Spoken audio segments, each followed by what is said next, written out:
Welcome to r/Bestof Redditor updates, where OP's cheating mother ruins his life. Our next Reddit post comes from r/Am I the Bad Guy? The title is, Will I be the bad guy if I tell my ex-husband my concerns about his girlfriend? My ex-husband and I are in our early 40s and late 30s and have been divorced for almost 3 years now. While my ex-husband didn't want to get divorced, we separated, and we've been co-parenting our 2 preteens amicably. He lives within 5 blocks of our old home, and while we have 50-50 custody, our kids freely bounce between our places and choose how they want to spend holidays. We've tried hard to create a sense of stability despite the change in our family situation and have standing tune-up therapy twice a year to make sure that we're all comfortable with the arrangements. His recent partner, Maria, who's 29, has been the only girlfriend to make it past the 6-month mark. And prior to this encounter, I would say that she makes my ex-husband happy and is a pretty reasonable lady. She has a very sweet and precocious son who's 9, whom we all adore, and generally, I thought things were going well. I invited Maria to bring her son to my place if she would like to join my kids in private language classes. She accepted, and this has been going on for a few weeks now. My kids adore him. Last week, she said something to me that was surprising. She asked me when I'd be moving my things out so that my ex and her could be able to cohabitat. I was taken aback and confused, and I asked her to clarify. You mean my current home? This home? And she nonchalantly told me, "You don't need all this space for 3 people. We wouldn't have space at your ex's current condo." Her son looked so embarrassed at this point, and I said, this conversation would need to include my ex. My kids and I live in a brownstone that my ex and I purchased together 50-50, but that I've been renovating since before the divorce. My ex lives in a nice condo that's spacious, but is still a little bit of a man cave. Later in the evening, I got a text message from her son who was pleading for me to forgive his mom, that he's sorry for his mom, and to not tell my ex. I feel awful, but I think I should let my ex know this conversation occurred and to let him handle it. Will I be the bad guy if I told my ex-husband my concerns about his girlfriend? Also, OP clarifies that she's the sole owner of this house currently because the ex insisted through the divorce that she keeps it. Also, for some reason, they co-own the condo together. Then, 3 months later, OP posted an update. I procrastinated bringing up what Maria said and basically told myself to assume the best intentions. My thought process was that it's my home and she'll have to cart me out of here on the back of a hearse. I admit, I was also nervous about raining on his happiness, and I didn't want to be perceived as a bitter ex. The kids had a great time at camp, and then, a month or so later, we had family dinner with both sets of grandparents. My ex brought Maria, and it started out great. Everyone welcomed Maria and her son. Maria was helping me finish up dessert in the kitchen, and I was getting ready to head back in there when Maria made an off-the-cuff comment about how she'd host parties here. My ex-husband came in with the kids, overheard, and asked, "Oh, did OP offer for you to host here?" Then Maria's son just burst into tears and started apologizing. It was genuinely one of the most awkward experiences of my life. Long story short, the entire family learned that my ex had a vasectomy after the divorce and is not looking to remarry anytime soon. Afterwards, I talked to him about the previous interaction along with showing him the text messages, and they're no longer together. I'm worried about Maria's son, although I recognize it's not my place. I'm unsure what I can do there. Man, everyone is utterly blasting Maria in the comments, just tearing her up, calling her entitled, stupid, and yeah, if this story really is the way that it sounds, then yes, she is super, super entitled. But I have to point out, there's a distinct possibility that she just misunderstands the situation. Also, the ex-husband could be lying to Maria, saying that he owns the house when really he doesn't. I mean, I'm not trying to defend Maria because her behavior of just expecting OP to give her her house is pretty unreasonable. Extremely unreasonable. But it's just so bizarre that I have to assume she probably thinks that the husband owns the house, right? That seems probably like a more logical explanation. Maybe he's lying to get into her pants. Maybe she just assumed because she's sexist. Who knows? I think those are probably more likely than her expecting OP to just hand over a house for free. But who knows, man? I've read some stories of some super entitled people, so maybe she just really is that level of entitled.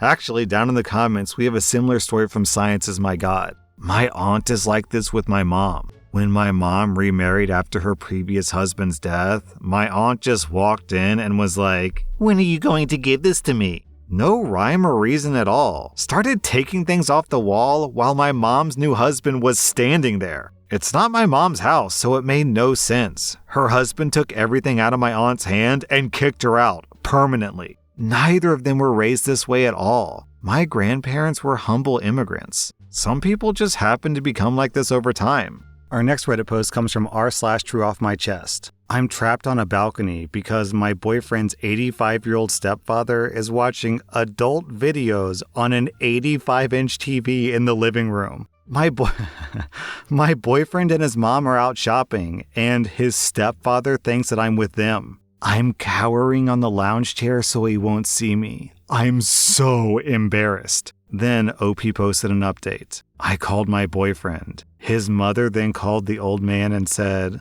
"Please stop, she's on the balcony," and just hung up. Apparently, she walked in on him doing the same thing yesterday on that giant TV. My lord, now the man knows that I know, which was the last thing I wanted to happen. After the phone call, I stayed on the balcony for 45 more minutes so that I didn't have to look him in the eyes. For what it's worth, I'm a young East Asian female, and the fact that he was watching East Asian adult videos makes me feel even more embarrassed. Oh, one more thing I forgot to mention. According to him, he stayed back to fix the TV. Then OP posted another update. My boyfriend's mother had a talk with the old man, and he claimed that he was simply fixing something on the TV. Yeah, fixing. I saw him spending a few minutes straight to browse the options. Secondly, he questioned, why the hell would someone stay on the balcony when it was cold outside? Well, I had a blanket with me, and it wasn't that cold. The family had dinner together after the incident. I was avoiding eye contact with him the whole time. Unlike his usual grumpy and quiet self, he tried to crack jokes and stuff. I am pretty sure he was trying to get my attention to alleviate the awkwardness. I'm staying with these people for 6 more days. God help me. I can't believe I'm making this joke. Oh no! Help me, stepdad! I'm stuck on the balcony! Our next Reddit post comes from r/relationship advice. I'm a 16-year-old male. I have 2 sisters, ages 10 and 8. Our biological father was never in our lives. He left my mom when she was pregnant with me, then came back 6 years later and said that he wanted to make amends and that we could be a happy family. Somehow, my mom immediately started saying that she loved him, but he left after mom got pregnant, again. Then, 2 years later, he came back. I cried and begged my mom to not let him into our lives because I hated him. Well, he said the same thing. My mom also said that she loved him, and then he left after she got pregnant again. My mom was a waitress, so the 4 of us lived in a small 1-bedroom apartment. I was essentially another parent to my sisters because mom was always working. Sometimes we wouldn't eat breakfast or dinner because we couldn't afford it. Other times, I didn't eat anything so that my sisters could eat. My mom met another man, a 45-year-old guy, a year after my youngest sister was born. He's a really good man. His wife and daughter died in an accident a long time ago when he was in his 20s. He met my mom when he was ready to date again. He's a really good man and treated us like his own kids, and I consider him my father. He was very wealthy and owned multiple businesses. We eventually moved into his huge mansion-like house. I also had a better school there. We 3 siblings got our own rooms, and I got better clothes, played video games for the first time in my life, and a bunch of other things. He taught me things, helped me catch up in school because I couldn't do well in my previous school. He spent a lot of time with the 3 of us. My sisters eventually started calling him Dad.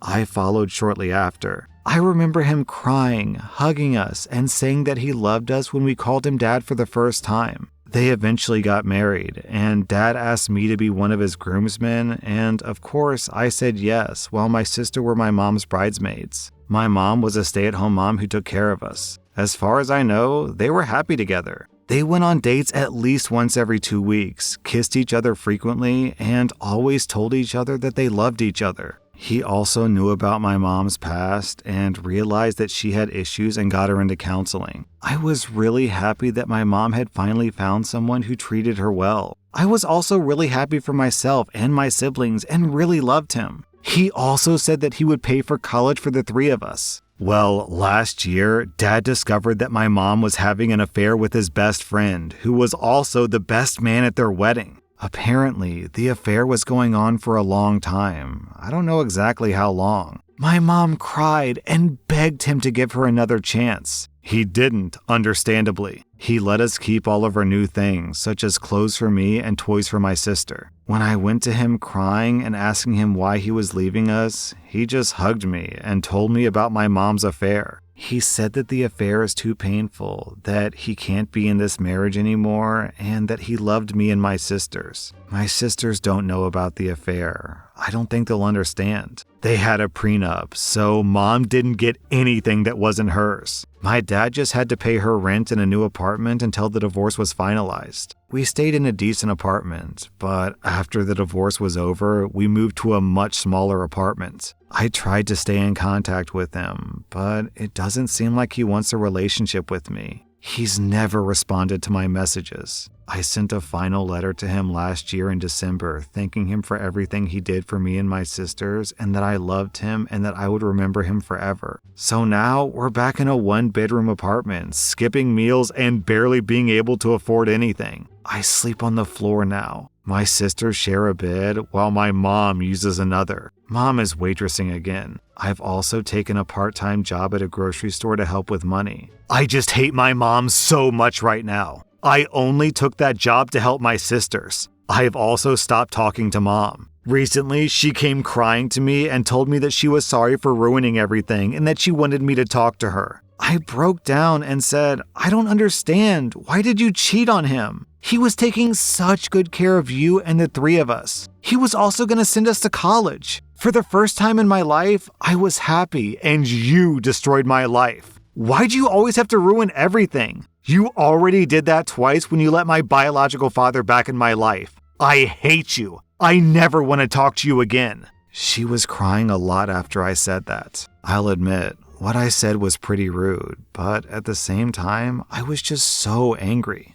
Then, about a month later, OP makes another post. About 2 weeks ago, I found my mom dead in our house. She had sent my siblings to their friend's house and then hanged herself. She really changed after she got divorced from my stepdad after she cheated on him. My mom and I didn't talk a lot after that. One of the last things I told her was that I hated her, and I asked her why she ruined my and my sister's lives. I wish I hadn't said that. Maybe she would still be alive if I supported her. I've had no contact with my stepdad after the divorce. My sisters and I live with my mom's sister and her husband now.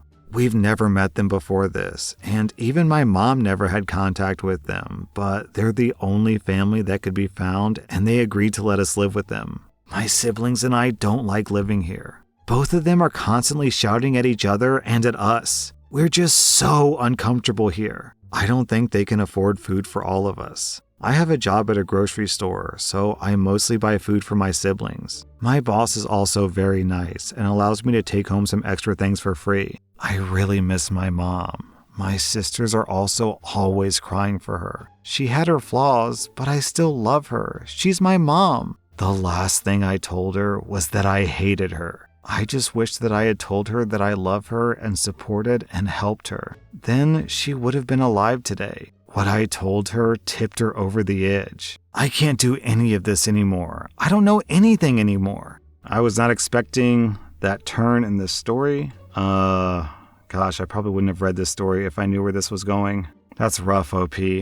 I think the best thing you can do is try to just focus on the fact that your mom's decisions are her decisions. She's the one who got pregnant 3 times. She's the one who cheated on her husband, and she's the one who decided to do what she did at the end. I think it's human nature for kids to blame themselves whenever bad things happen with their parents, but that's just not the reality here, OP. You didn't do this to her. She's the one who made her choices. I think she was depressed because she ruined her life. Because, yeah, she had everything and she threw it all away. That was r/Best of Redditor updates. And if you like this content, check out my podcast where I publish the exact same episodes. Also, hit that subscribe button because I put out new Reddit videos every single day.